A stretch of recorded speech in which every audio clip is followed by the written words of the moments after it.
अब से सोमवार की हत्या नहीं होगी। विश्व में पहली बार नो नेगेटिव सोमवार, सिर्फ दैनिक भास्कर में। दैनिक भास्कर देश का नंबर 1 अखबार।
Good afternoon, ladies and gentlemen. I trust you all had a nice lunch, and welcome back to the British Airways Baithak for the penultimate session of the final day of the Jaipur Literature Festival this year.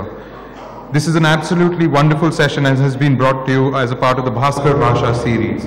It's called Sanskrit, the Living Heritage, and we have with us today Satyavrat Shastri, who will be introduced by Shushma Singhvi. Ms. Singhvi, it's over to you.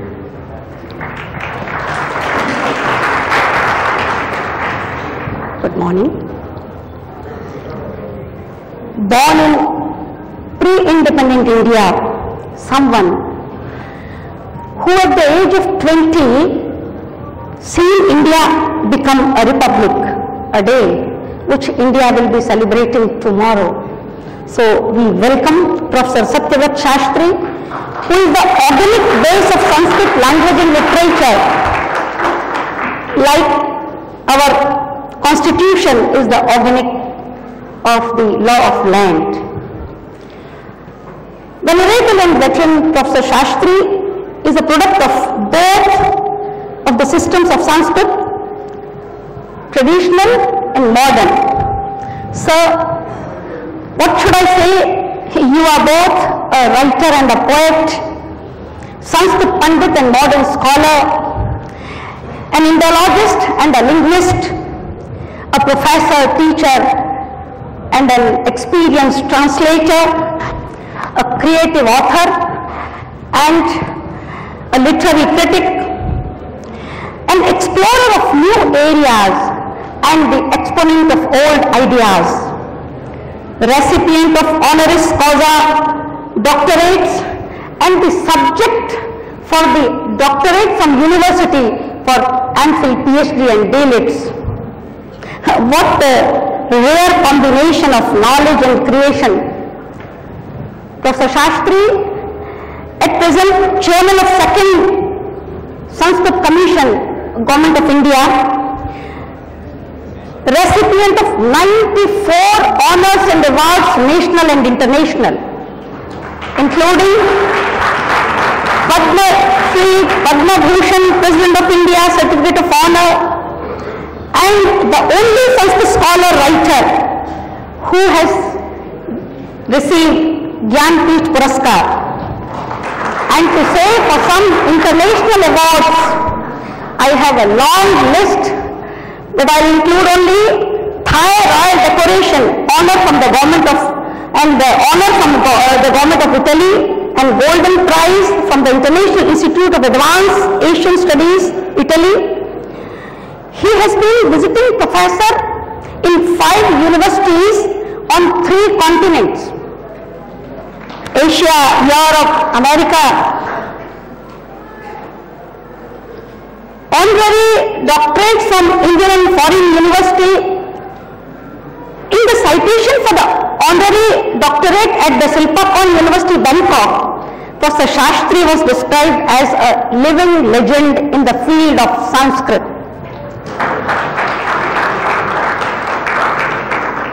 About his works, a long list is there, both a creative writer and a literary critic. Professor Shastri has to his credit Mahakavyas, Khandakavyas, Prabandha Kavya, Patra Kavya, a new style in 2 volumes, and the first ever diary written in Sanskrit, Dine Dine Yati Madiya Jeevanam, and the first ever written travelogue in Sanskrit, that is Charan Vai Madhuvindati, and the first ever Sanskrit autobiography, Bhavitavyanam Dwarani Bhavanti Sarvatra.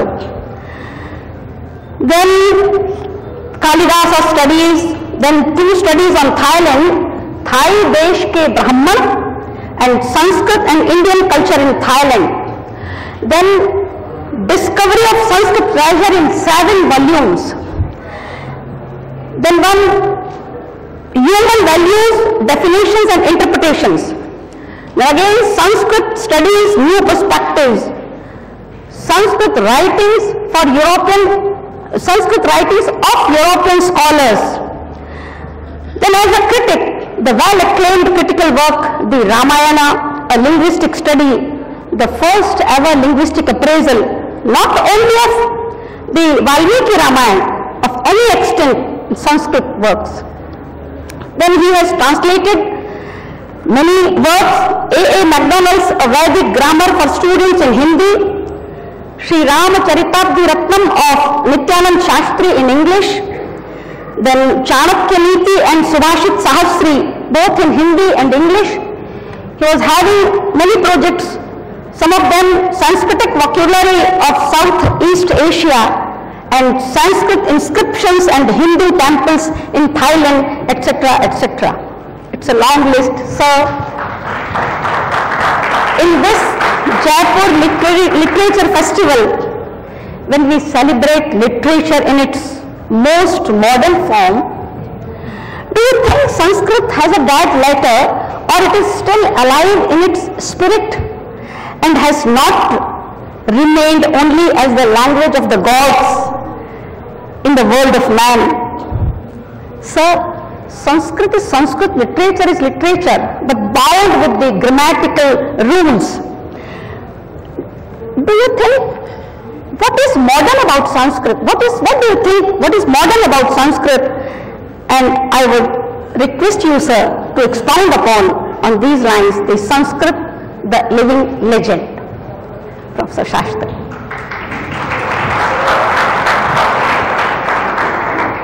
I am very grateful to Dr. Sushma Singhvi, the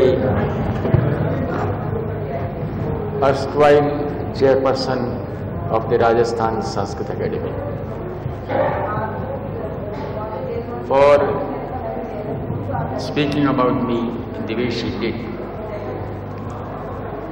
I consider myself to be a humble devotee at the shrine of Saraswati. Before I proceed to answer her question, I would like to mention here that my first Sanskrit poem, yes, I know about, which I had composed when I was hardly 6 years plus, had appeared in a magazine which was at that time published from Jaipur.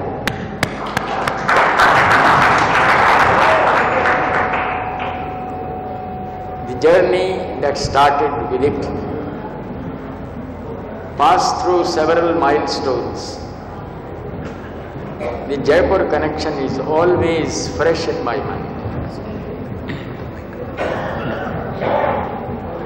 I can go there? Yeah.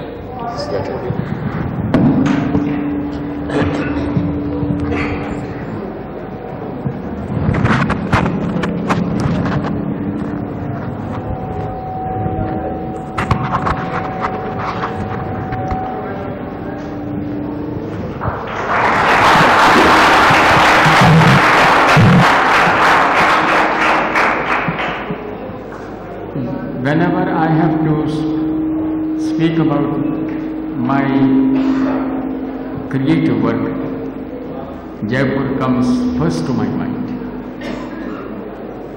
because it was here that my first Sanskrit poem, as I mentioned,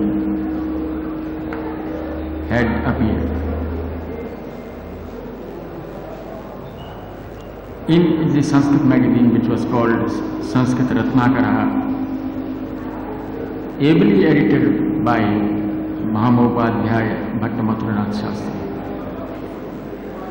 He had mentioned the fact of my age in an editorial note under the caption of the poem, that this poem has been composed by a young boy of 11 plus.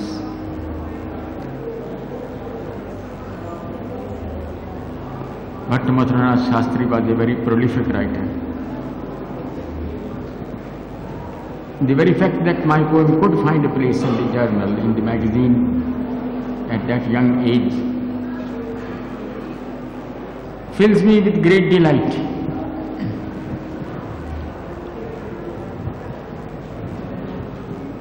Jaipur, therefore, always remains in my mind and will continue to be so even in the years to come. That is my Jaipur connection. Now, shawl hata do.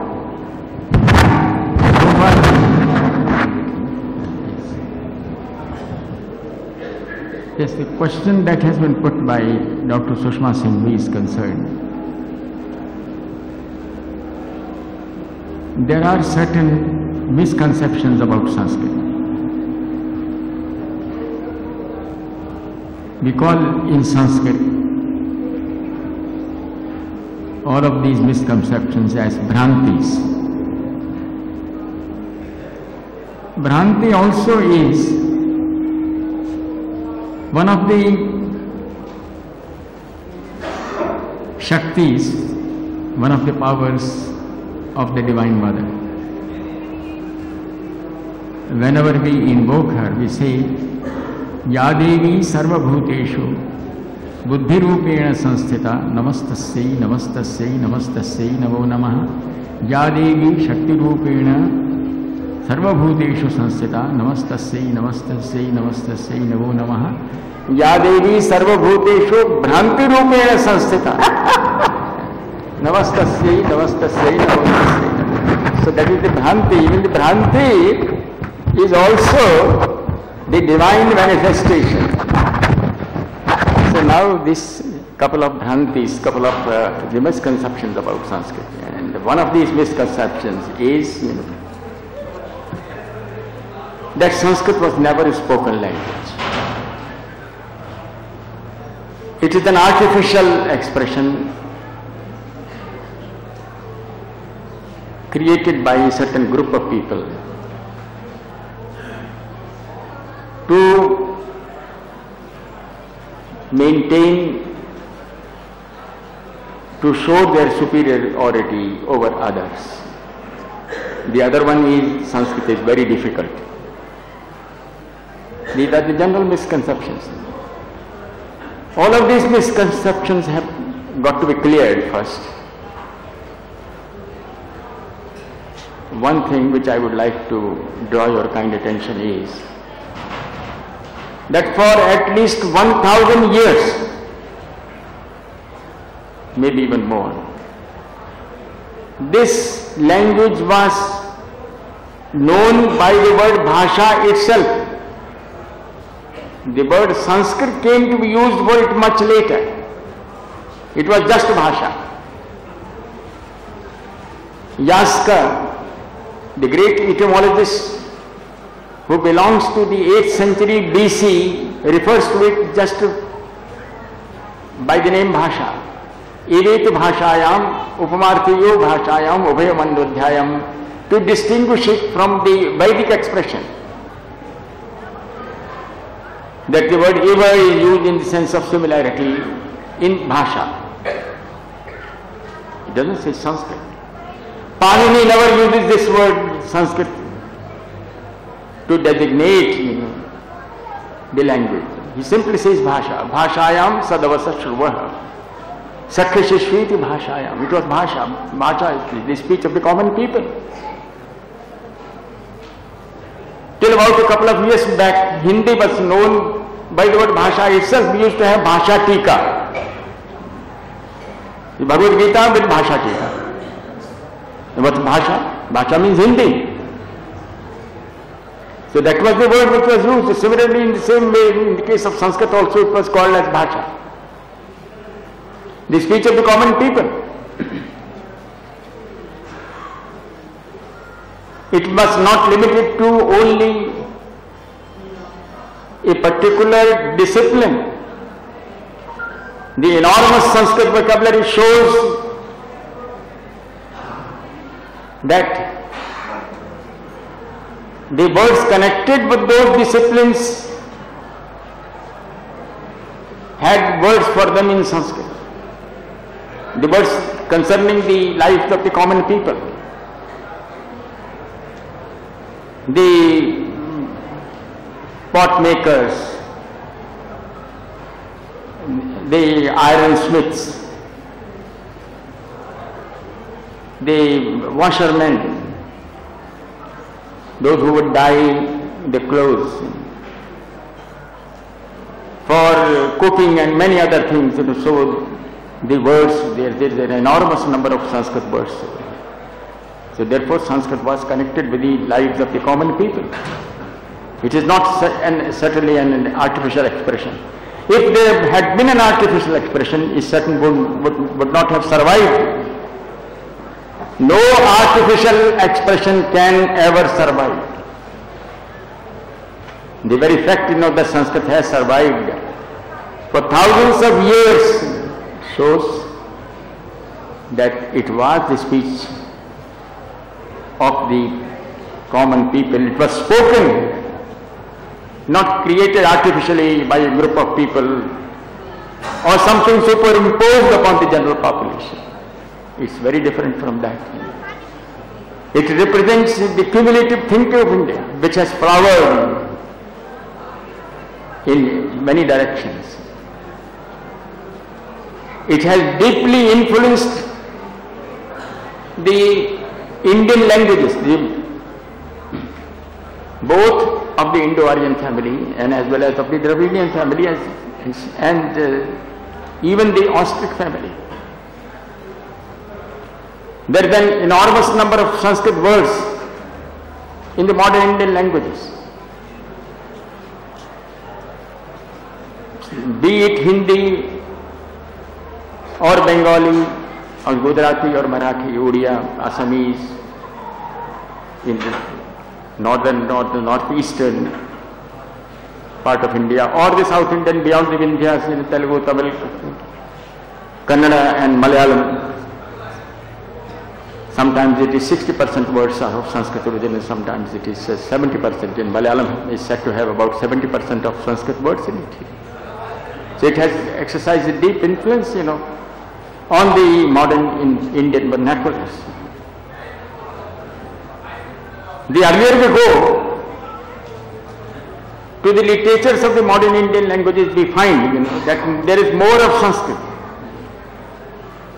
The writers in those languages, they were imbued with the spirit of Sanskrit, so therefore their writings are replete with Sanskrit words.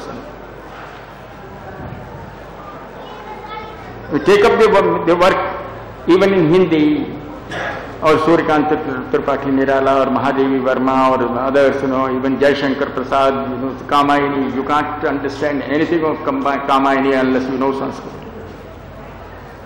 Or in Bengal you will find the Ishwar Chandra Vidyasagar, Bankam Chandra Chattopadhyay, or Rabindranath Thakur.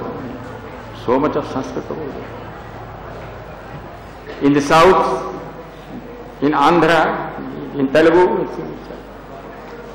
I will recite a stanza to you from the work of Nannaya, who is said to be the creator of the modern Telugu literature. And the stanza, I recite it to you. That speaks for itself. You will realize how much of Sanskrit there is. He says in one of his works, Hari Bhakti Varjita Vyartha Sansara Mul. One who is Hari Bhakti Varjita, one doesn't have the Hari Bhakti in him. For him the sansara is vyartha, sansara is of no consequence. Hari Bhakti Varjita Vyartha Sansara Mul. Andhendudaya Mul. Like the Indudaya, the rise of the moon, the appearance of the moon for the blind. Andhendudaya Mul. Badhira Madhura Aravamul, the sweet sound for the deaf, no meaning. Bhasma Habhyavahamul, the oblation in the ashes, the oblation, the ahutis, they would have any meaning only if they are put in the fire, not in the bhasma. No, you can find how much of Sanskrit is. Andhendudaya Mul, Badhira Madhura Aravamul, Bhasma Habhyavahamul, Hari Bhakti Varjita Vyartha Sansaramul. And that is Telugu poem. So that is Sanskrit over there. It has nurtured these the modern Indian languages. So therefore that is the source which has provided them the strength which they have now. So therefore now, this is the question, the question that was put to me was, about the relevance of Sanskrit to the modern period, So that is the relevance over here. If you want to understand the modern Indian language, you will have to go back to its source, the Sanskrit. They have come from this, they have derived from Sanskrit, So therefore that is the part that Sanskrit has to play. You have to do justice to this thing. Each and every word has got its own meaning. Now, this is how this Sanskrit, and I would go beyond India even, because I have spent large number of years in Southeast Asia. A major part of my life, I have spent over there as visiting professor in a couple of universities. I was based in Thailand, where I had the opportunity of teaching Her Royal Highness the Princess of Thailand. She studied Sanskrit. She did masters and PhD with me. That is the interest of Sanskrit, for Sanskrit in that part of the world. There is a big corpus of Sanskrit words in the language of Southeast Asia. If the Thai or the Lao person has to refer to Southeast Asia, he will say Asia Akhane. Asia is Asia. They will pronounce the word Asia as Asia. Akhane is Agneya. That is the Sanskrit word Akhane. The G is pronounced there as Kha. Only the difference in pronunciation. We can't expect them to pronounce the Sanskrit words in the Sanskrit pronunciation. Even we don't do it. We have the Sanskrit word Ghata, we pronounce it as Ghada. We don't pronounce it in the Sanskrit form. So, because there are phonetic variations, phonetic changes taking place over there. So that is what is there. Asia, Akhane, Agneya Asia. So Agneya, if in India somebody were to say that I am proceeding to Agneya Asia, probably many, not say anybody, but not many would be able to make out. Because we are used to saying Dakshina Purva, and there the old text, the word that occurs in the old text, that Agneya, is still followed. The names of the directions. Some of the words are so beautiful, they need to have been adopted in India. And I wish, the Commission for Scientific and Technical Terminology would have cast a look, at the vocabulary in the languages in the countries around India, not to have felt the need of coining the new word. They are already in vogue over there. One day it so happened, I was at the residence of the Ambassador of India. There was a reception, at that happened to be present the president of the Bangkok branch of the World Bank. The conversation switched towards the influence of Sanskrit on Thai. He asked me, "Professor, tell me, what is the Thai word for World Bank?" I told him it is Lok Dhanagara. Lok Dhanagara. And then he said, because he was an American gentleman, so he asked me what it means. It means, the world house of money. Dhanagara, the house of money, and Loka is the world house of money. That is the Thai word. Mind it, not the Sanskrit word. Loka Dhanagara. Then he was simply ecstatic. He began to dance over this. So what a beautiful descriptive word the Thais have for the World Bank. What does it mean, the bank? So here it is. That is what he said. That is the Sanskrit over there. Once I was to go by train, from Bangkok to Malaysia. When one can go straight in by train from Bangkok to Malaysia to Singapore, by train journey. I had the address of one of the gentlemen whom I was to meet, and that is, it was written over there, the language of Malaya, and it was written there, the Uttara Lom. Now I didn't know what it means, whether it is the name of a street or a locality. So there was a conductor in the train. I asked him as to what it is. He had a look at the piece of paper that I had, and said, Uttara is a Malaysian word which means north. Uttara is a Malaysian word which means north. I said, very good. You have enlightened me about it, about the word Uttara.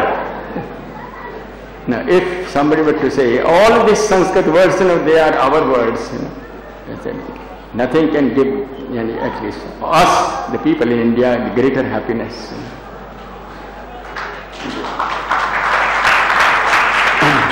Some of the words which have been coined and which have been put to use,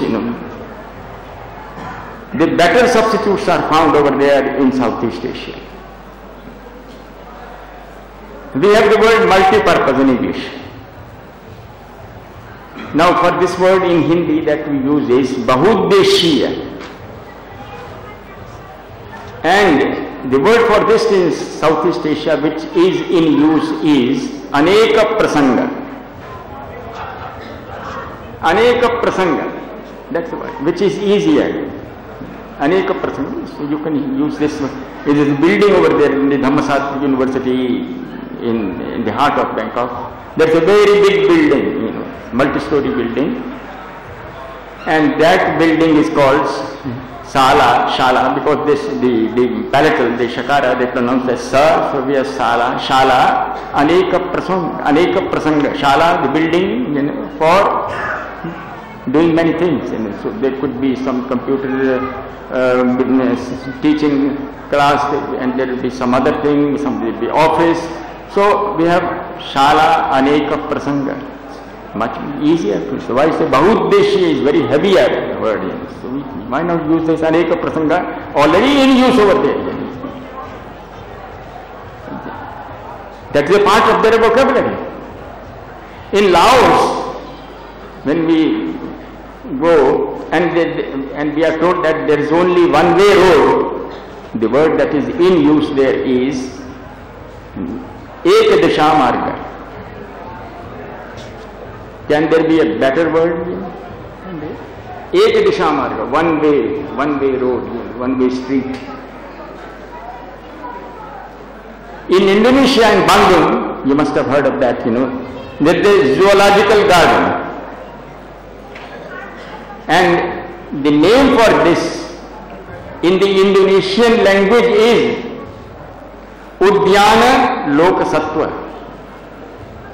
That is it. Udyana Lokasattva, zoological garden. Garden is Udyana, and Zoological is Loka Sattva. So there it is Sanskrit. It permeates the whole of the Southeast Asia, the Far East. You must have heard of the name of the country, Siberia. Siberia is a pure Sanskrit word. ER designates the country. You have to take it out of this. Britannia, Arabia means the Arab country, Britain is the British country, so therefore that is the part of it. The base word here is Britain. Similarly, the base word is Arab. Similarly, Siberia take it out, it is Shibira. That is the Indians in days of yore would have migrated over there and settled and set up a camp over there. And that is the camp that the Indians had set up gave the name to the country. That is the contribution of Sanskrit to the world. This is one thing which I wanted to tell you. And the other thing is that Sanskrit we say that to be difficult. If you can learn German, if you can learn French, in German there are very big words. I have stayed in Germany for 1 year. I was a visiting professor there. I know German. I have learned it systematically, and there are very, very long words and with very difficult spelling. Wissenschaft, Wissenschaft, one word. That is not difficult to you. But Sanskrit you say Lata, Ramaha, that becomes difficult. That is the situation. Look at our mentality. That mentality has got to change now. We have to come back to our own original self. But we have given to the world now. We must realize, how much we have with us. That still, with the Sanskrit. And here, I have a word of advice for the Sanskrit teachers as well. The Sanskrit teachers, they should, for the beginners, they should try to teach to the new literates in Sanskrit as of the words as are familiar to the people already in their vernaculars. We have several words,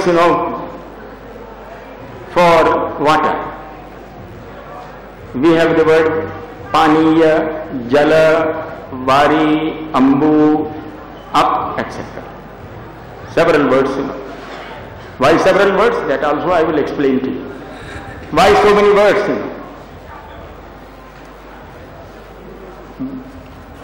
Paniya, we use Paniya whenever anybody who wants to, because I am not saying about children only, because even the elderly people may like to study Sanskrit, may like to learn Sanskrit, so it's not necessary that whatever I am saying is with reference to only the young ones. Even the elderly ones would be the new learners for Sanskrit.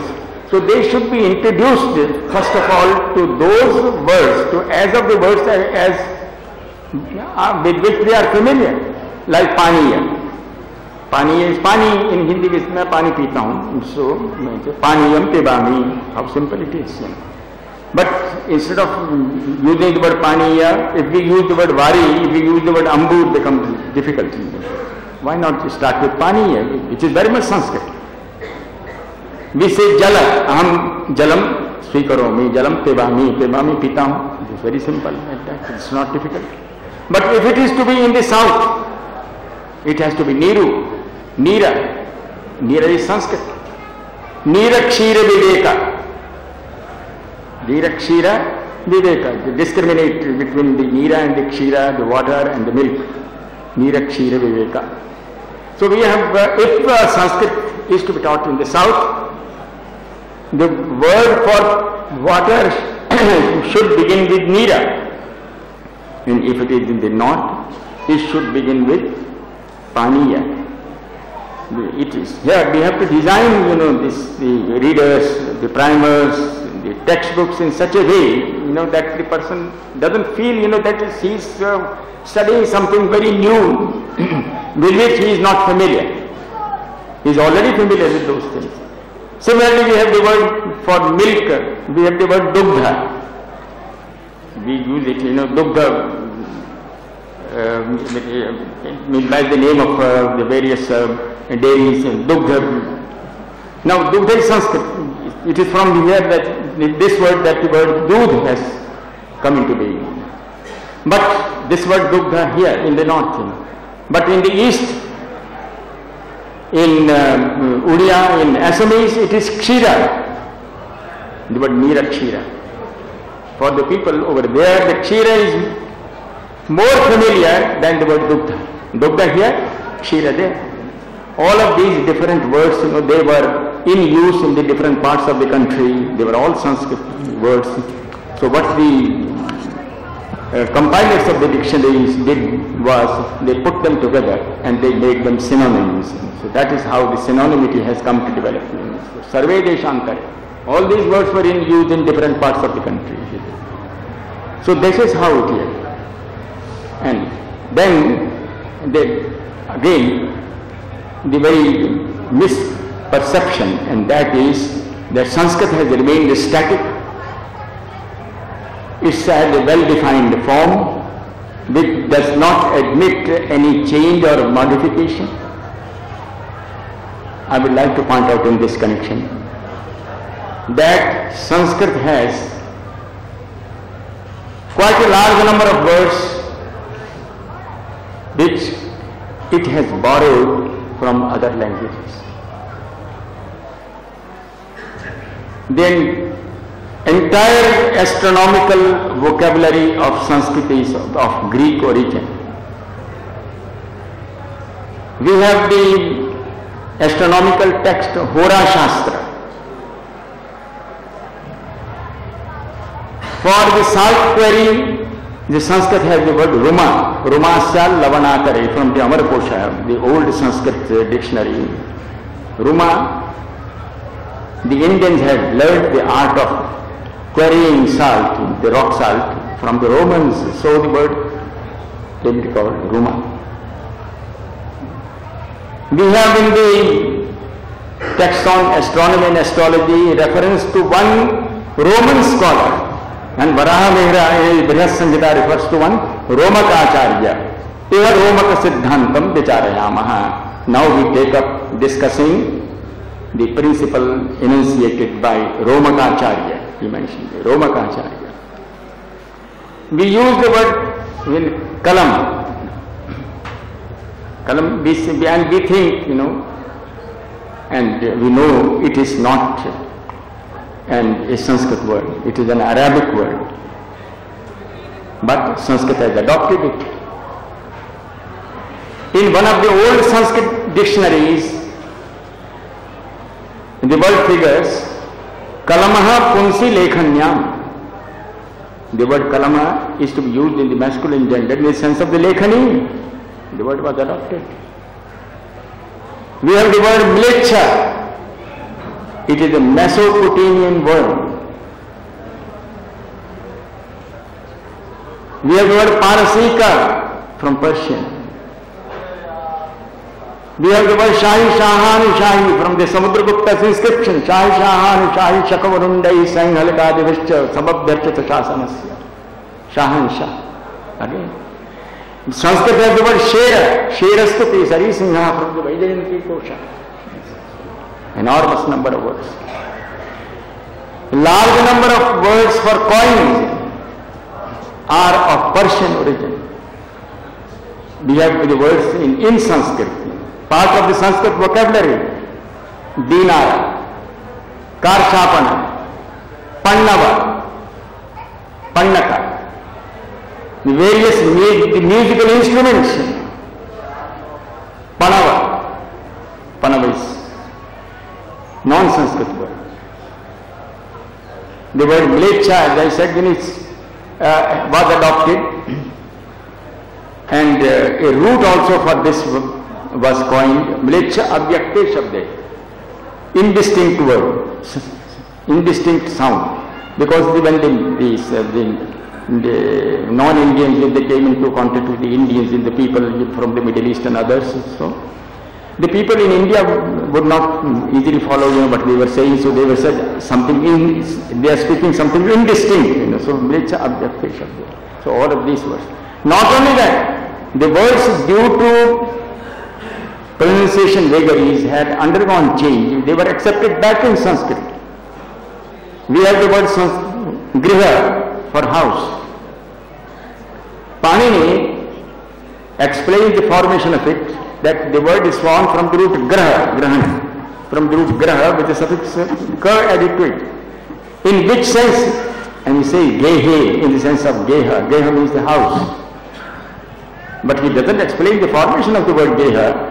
He need not do it because geha is nothing but the changed form of the word griha itself. Due to pronunciation vagaries, the word griha became geha. Geha came to be accepted back in Sanskrit and became a part of the Sanskrit vocabulary. The word Nepala becomes Nepal.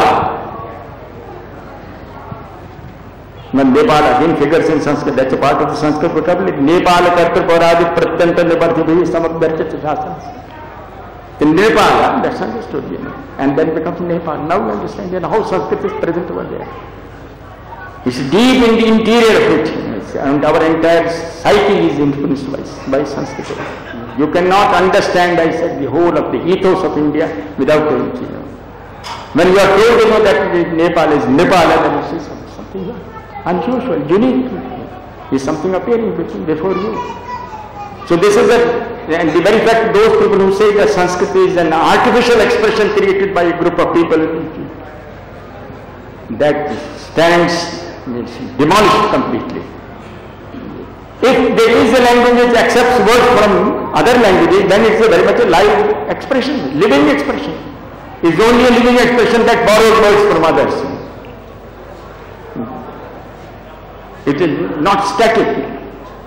We have in English, every year, a couple of thousands of words are being added to the English vocabulary. Every year there are new dictionaries, and so the compilers of the dictionaries, they include those words in their edition, new editions of those dictionaries. They are all non-English words.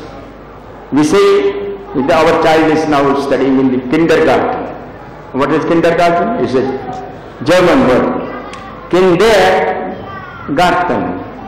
Kind is in German means child. Kinder is plural, the children, and garten is garden, the garden for the children. That is kindergarten. Montessori is an Italian word. Restaurant is a French word. So all of these words have been incorporated in English. Similarly, the words in large numbers have been incorporated in Sanskrit.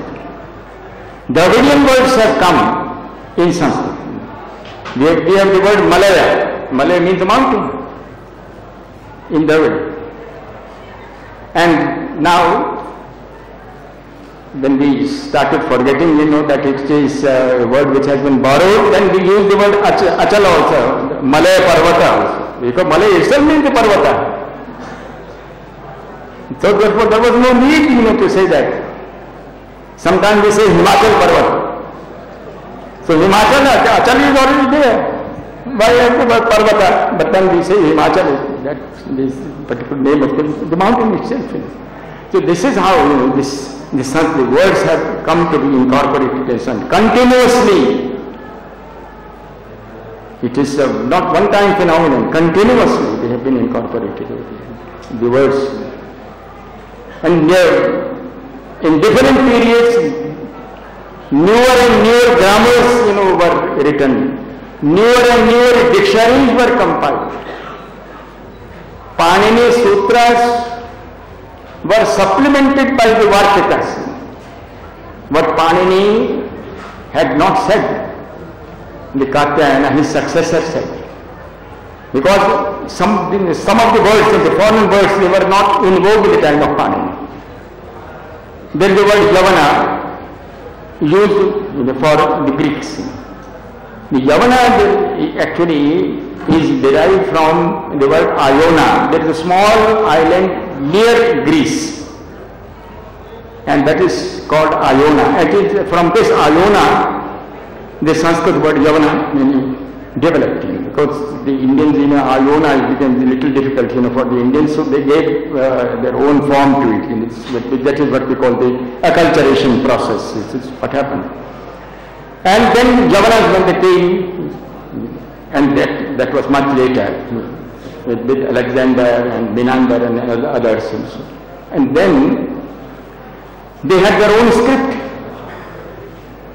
Now to designate this, a new word was needed, and that word was Yavanani.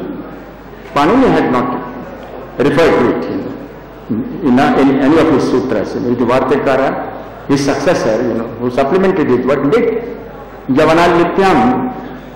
From the word Yavana, the word Yavanani is formed in the sense of lipi, the script. Yavana Lityam.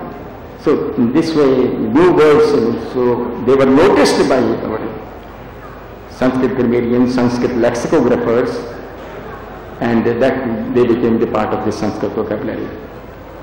So far as the modern Sanskrit literature is concerned, the question has been raised because it was an omnibus question.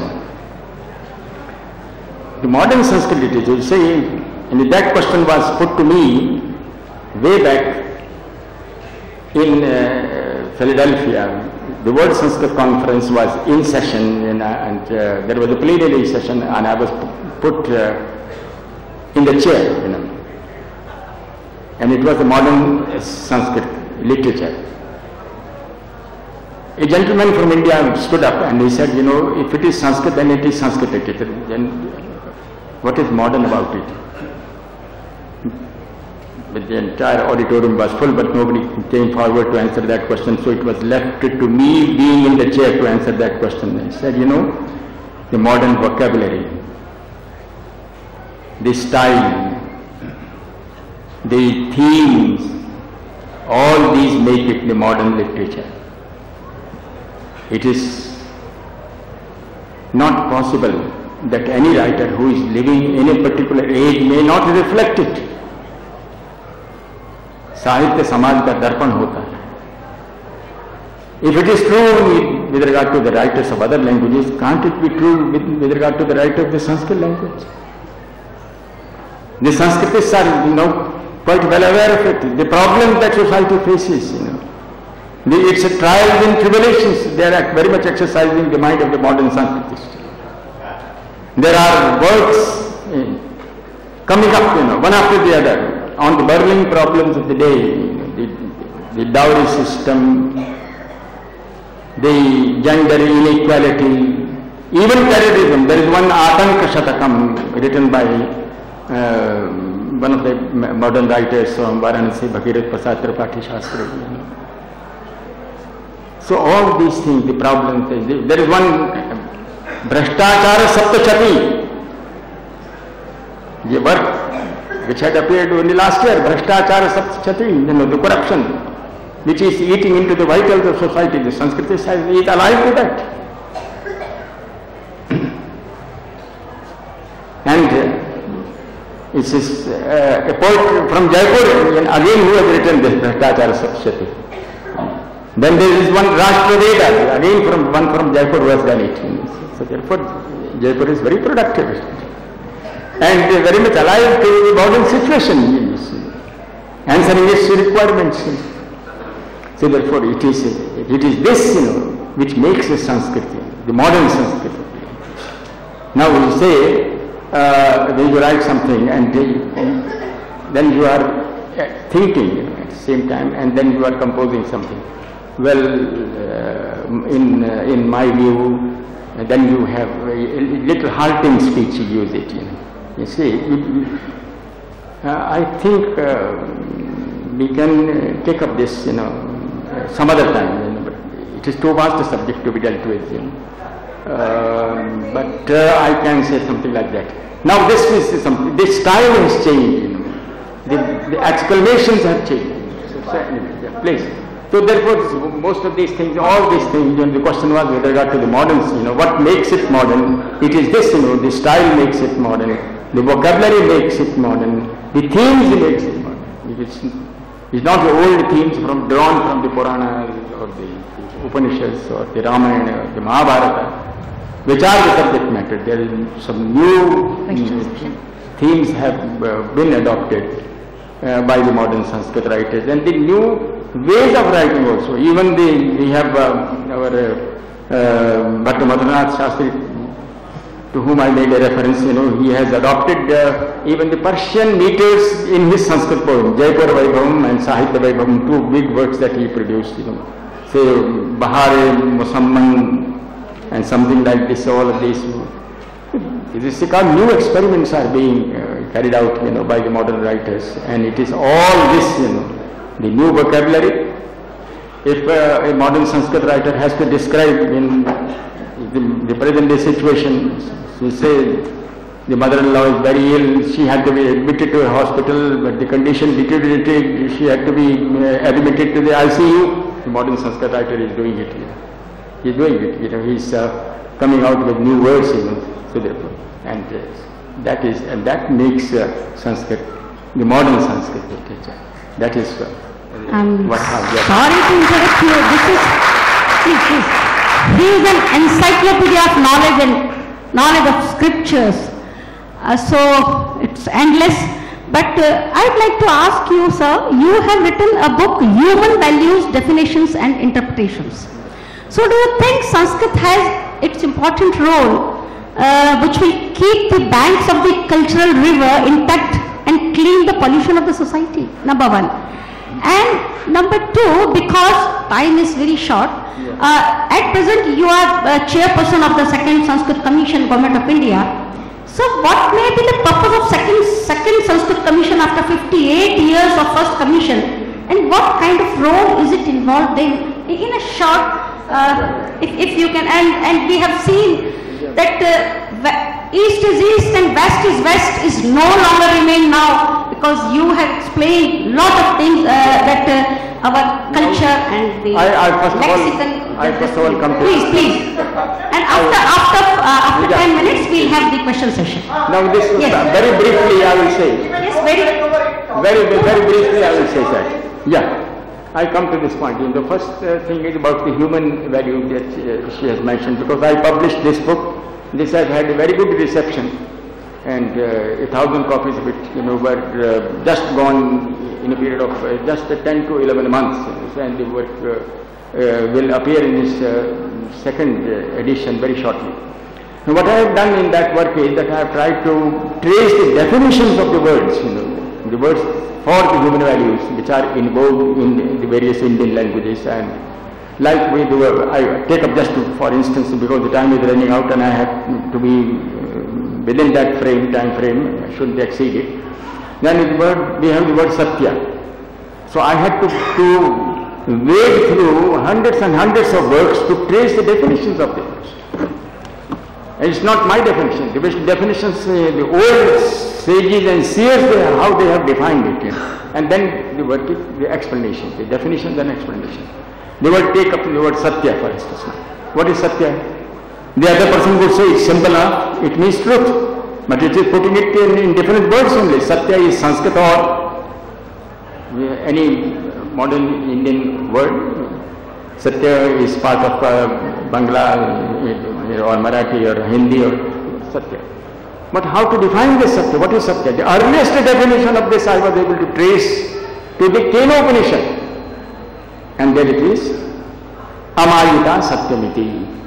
Non-deception is what truth is. Amayita Satyamiti. And further elaboration of it in the same Upanishad itself, Akautulyam Vanmanatayanam, the non-distortion of the mind, speech and the body. That is what truth is.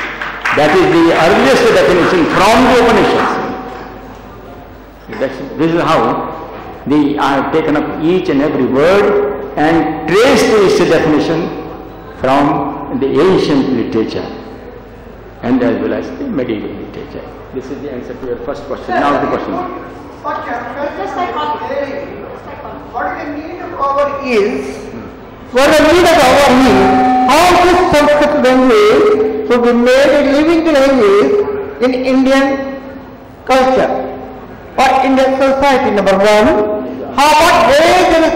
What ways and means we should adopt so that Sanskrit can be popular in our society, because it is a character building language. It is a language to keep a vigil on our conduct. It is a language to enhance our efficiency. It is a language which keeps us in a quality of life. So what ways and means we should adopt it? It should be prevalent in our society. What course we should adopt, what environment we should create, so it can be more effective. We are a diverted, much invested culture in English or something. It is diverted from language too. It was very much popular in 1950. Now, I would like to know what ways you would like to suggest that it should be a living language in India, being a chairman. Yes, that's the question.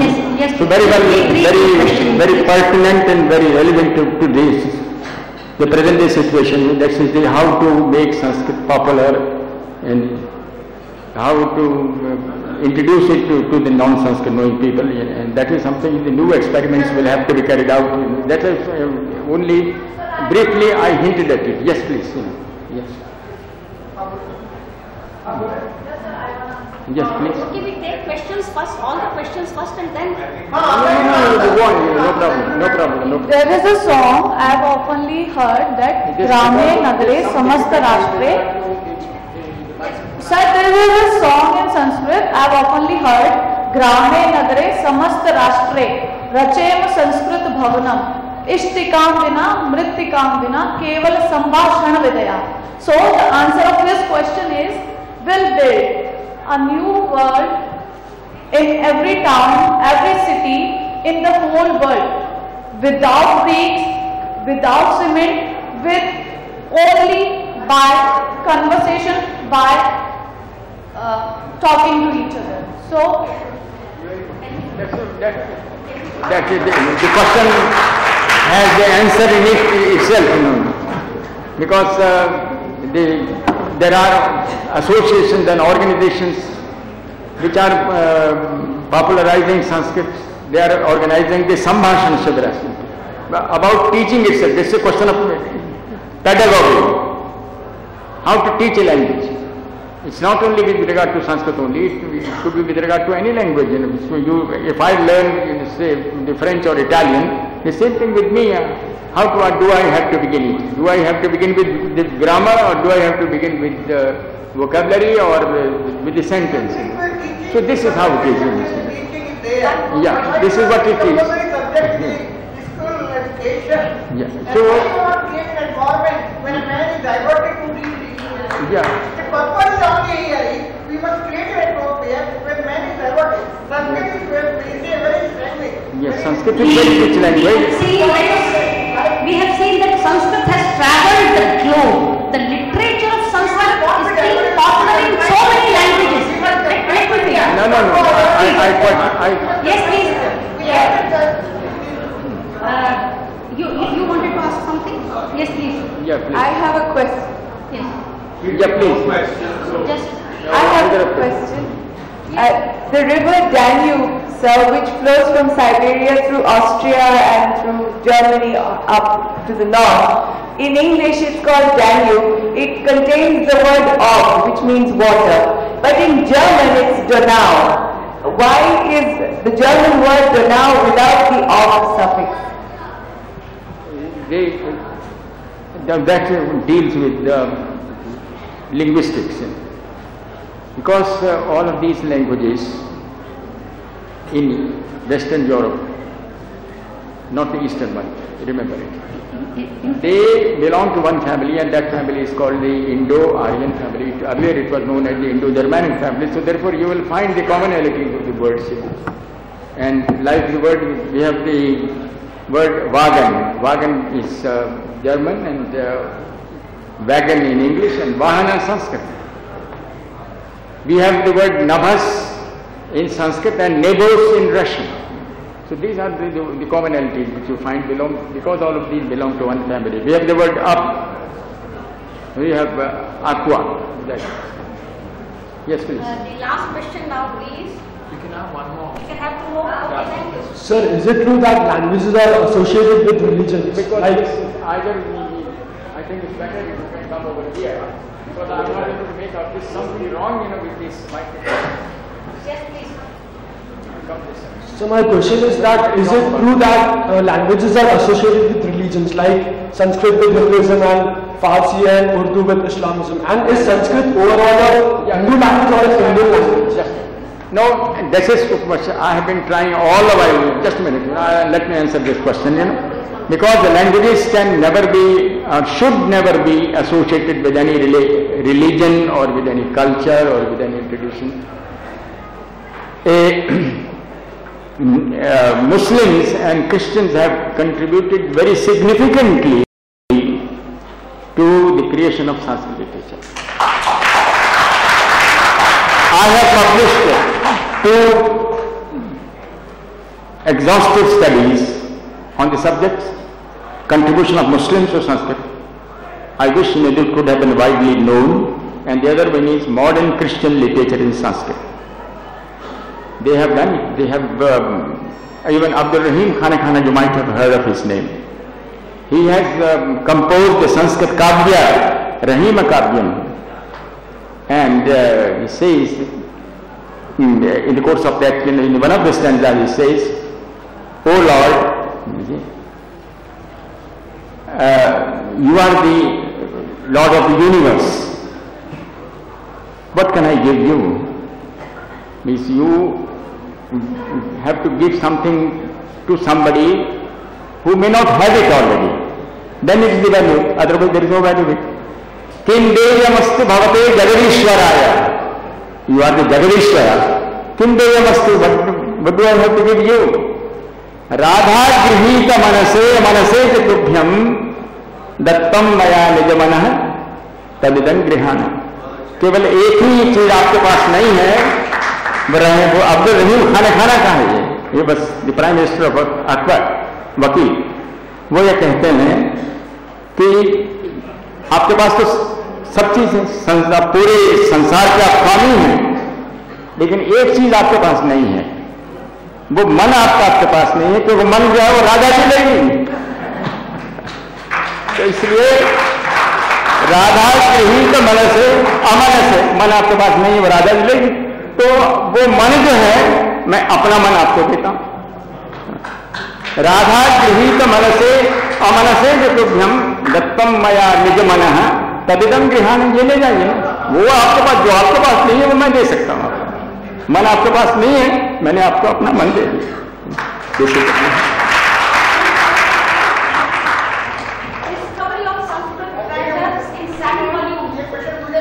Discovery of treasures in 7 volumes. You can find so many articles, the contribution of Muslim Sanskrit writers, the contribution of other writers, etc. etc. So, vast literature he has written, and with vast creativity, we applaud him that in this age he has courage to travel the world and give us about the Sanskrit language.